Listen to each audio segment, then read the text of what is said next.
Olá, investidor e investidora de todo mundo, saudações bicampeãs, finalmente de volta lá do Peru, de Lima, viagem sensacional, sensacional. E hoje a gente já volta aqui falando sobre a carteira aqui do YouTube, carteira de novembro de 2019, saindo com um pouquinho de atraso, até por causa do motivo que eu já citei atrás, mas vamos lá para aquelas primeiras recomendações. Essa carteira aqui não é uma recomendação. Se vocês perceberem bem na disposição das nossas ações da carteira, vocês vão ver que tem uma concentração muito parecida com a do Ibovespa em Petrobras, Vale, bancos e etc. Então é apenas para seguir o Ibovespa e mostrar para vocês que se vocês fizerem investimentos constantes de forma regular, o teu patrimônio vai crescer, teus rendimentos, teus dividendos vão crescer e você vai conseguir chegar na independência financeira. O único objetivo dessa carteira é essa. Se vocês quiserem carteiras recomendadas, a gente tem lá na área de membros, inclusive de forma gratuita, se inscrevendo como membro bronze, que está aqui embaixo. Tá? Então, depois da vinheta, a gente já começa. Curtam já o vídeo, se inscrevam no canal e a gente já começa depois da própria vinheta, como eu falei antes.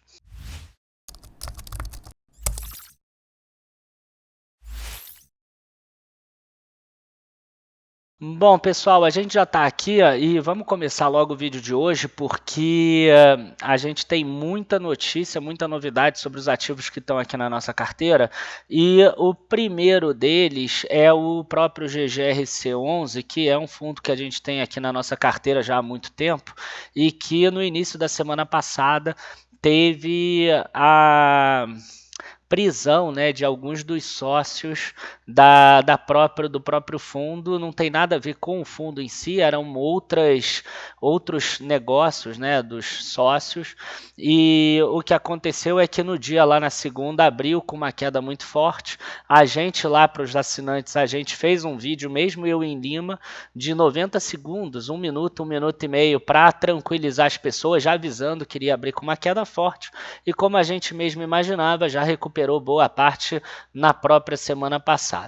Aí o que a gente tem? A gente tem que o outro fato relevante aqui que foi importante, né, que a Supernova mandou sobre o GGRC11, é que a empresa pagou no dia 29 de novembro a primeira parte, né, a primeira tranche do preço de aquisição do Build to Suit, que é um empreendimento em que vai sendo construído e ao longo do tempo que vai sendo construído vai se fazendo pagamentos. À medida que vai se fazendo pagamentos, já é devido a algum rendimento. E esse rendimento está aí com cap rate de 9%, como aparece aqui, 19 milhões foram pagos e agora, a partir de agora, 148 mil vai entrar lá no próprio fundo para ser dividido entre os cotistas.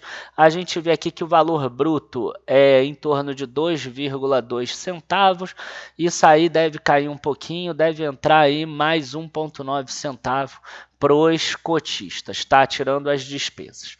E aí a gente passa para as nossas ações, uma ação que está lá esquecida, que já está com um percentual muito baixo, que entrou no início da carteira e que realmente ficou muito ruim e que entrou em recuperação judicial, a gente acabou não vendendo, ela se desvalorizou muito.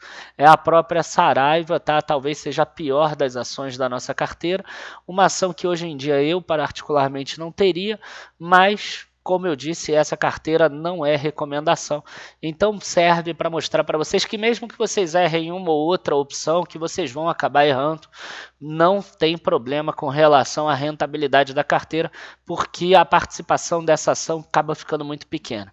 Então, dia 3 de novembro, teve uma reunião do Conselho de Administração e a ata previu e discutiu, depois de uma aprovação de uma Assembleia Geral, que teve um aumento de capital. Na verdade, isso está tendo. A gente não vai exercer o direito de aumentar o capital. A empresa vai estar aqui emitindo novas ações pelo valor de R$ 1,45. A destinação dos recursos é para a redução do endividamento da companhia, porque isso faz parte do plano de recuperação judicial. Tá? E o preço de emissão aqui, como eu falei, R$ 1,45. Ainda com relação às ações que a pessoa pode a R$ 1,45 subscrever, um direito de 94%. Então, quem não subscrever, na verdade, vai ser diluído em 94%. Eu, particularmente, mesmo assim, prefiro deixar para lá. Tá? E aí aqui tem a emissão dos bônus de subscrição. São bônus que a empresa vai estar emitindo pelo valor de R$ 9,50, como estão aqui. E, enfim, não vou perder muito tempo, depois a pessoa ainda tem que pagar mais 0,25 na hora do exercício do bônus. Tem aqui um prêmio em relação ao valor que foi avaliada a companhia agora, num laudo que tem aqui embaixo. Então, gente, isso aqui é a empresa que ficou na nossa carteira e que ficou ruim. Tá? E por que a gente não vai subscrever? Porque hoje a ação da empresa está R$ 1,35, por exemplo. Então faz muito mais sentido você comprar a ação a R$ 1,35 do que você subscrever a R$ 1,45, embora se você subscrever, você ajuda a companhia porque injeta recursos na companhia. Mas eu não estou de olho na companhia, eu estou de olho na gente, né? no investidor. É importante que você faça mais investimentos em empresas boas e menos investimentos em empresas ruins, que a nossa alocação de recursos seja feita em empresas boas. Então, o que a gente tem aqui de outras empresas que a gente colocou na nossa carteira? A gente teve o Banco do Brasil, que a gente colocou recentemente, depois de uma queda forte, ele chegou a valer mais de R$50, caiu para 44, e foi quando a gente incluiu na nossa carteira, até para aumentar a participação de bancos e ficar mais parecido com o Ibovespa, e ele divulgou aqui 2 juros sobre capital próprio, um de 36 centavos por ação e outro de 17 centavos por ação. E além disso, outra empresa que divulgou também dividendos de juros sobre capital próprio nesse trimestre foi a Klabin. Nesse último mês aqui, ela divulgou dividendos aqui, como a gente tem a ação preferencial, 3,68 centavos por ação e mais 1,89 centavos por ação de juros sobre capital próprio. Então agora eu vou colocar aqui a nossa planilha para vocês verem como ela ficou.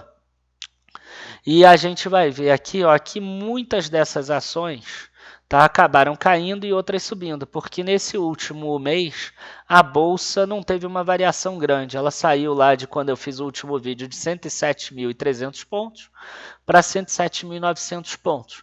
Então ela variou aqui mais ou menos igual ao CDI. O que aconteceu é que, enquanto a bolsa andou algumas para baixo, outras para cima, normal, a gente teve talvez a única aqui que andou um pouco melhor, que foi a Alupar, que saiu aqui, andou uns 3, 4%, a Direcional também. Mas tirando essas poucas empresas, a gente vê que algumas subiram e outras caíram, assim como aconteceu aqui nos fundos imobiliários. O GGRC11 acabou caindo bastante, os outros aqui tiveram pequenas altas, mas na hora que a gente vem aqui para a renda fixa, a gente vê que a renda fixa todas caíram.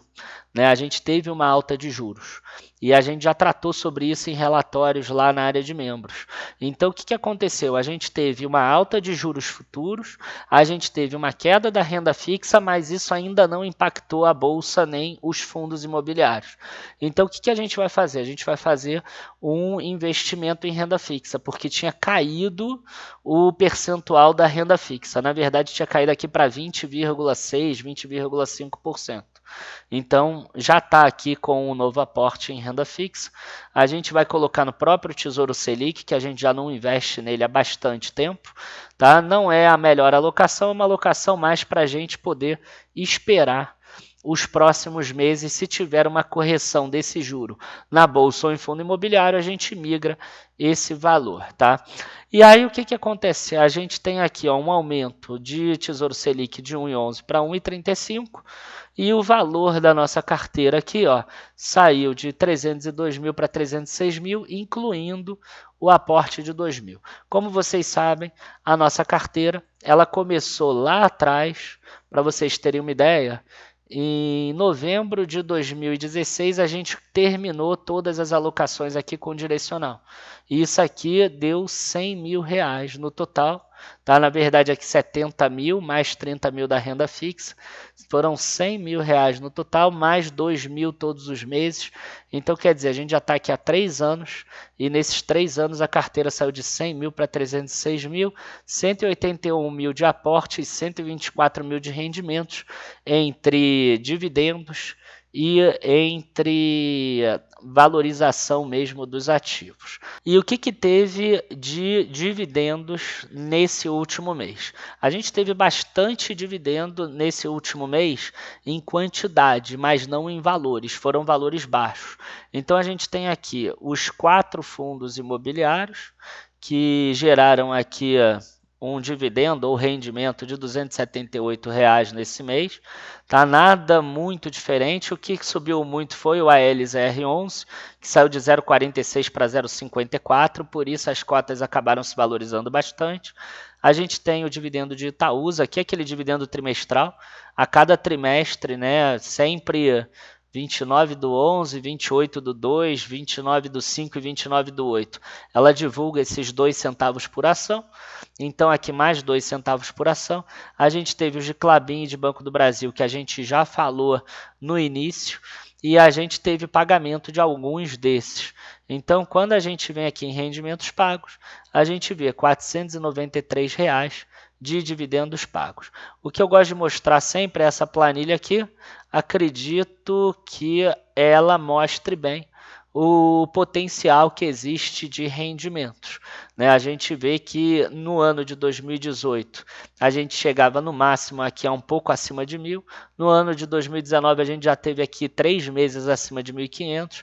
A gente tinha vários meses que ficava abaixo de 500. Agora em 2019 você vê que os últimos meses aqui dificilmente fica abaixo de R$ 500. Então R$ 500 já está virando uma normal para a gente aqui nessa nossa carteira, tá? E por fim, tá? É importante a gente falar também do crescimento da carteira, né? Que eu gosto muito mais de usar essa parte do crescimento do que a rentabilidade. A gente vê que a carteira cresceu 1,22%, o Ibovespa subiu 0,49%, a carteira cresceu 0,39%, mas como eu falei, a carteira não é só bolsa de valores. Se a gente pegasse só bolsa de valores aqui, a gente ia ver que ela cresceu mais de 1%, embora não seja o objetivo dessa carteira gerar rentabilidade acima do Ibovespa.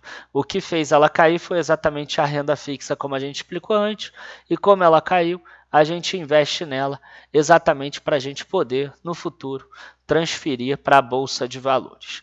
Tá? Então, essa é a nossa carteira desse mês. Essa carteira, quem é assinante do plano Dica de Hoje Ações, pode baixar lá na área de membros, tá? E aí você tem uma planilha para você começar e você fazer. Ela não tem link RTD aqui, então você pode fazer tudo manualmente ou você coloca os seus próprios links também, tá? E lembrando a vocês que essa é a última semana para o nosso evento no Rio de Janeiro, com a presença de muita gente famosa aí, gestores como Henrique Breda, gestores como César Paiva, Luiz Alves. A gente vai ter também o CEO da JHSF, depois de um aumento aí de 200% no preço da ação nesse último ano, desde que ele veio aqui no nosso canal.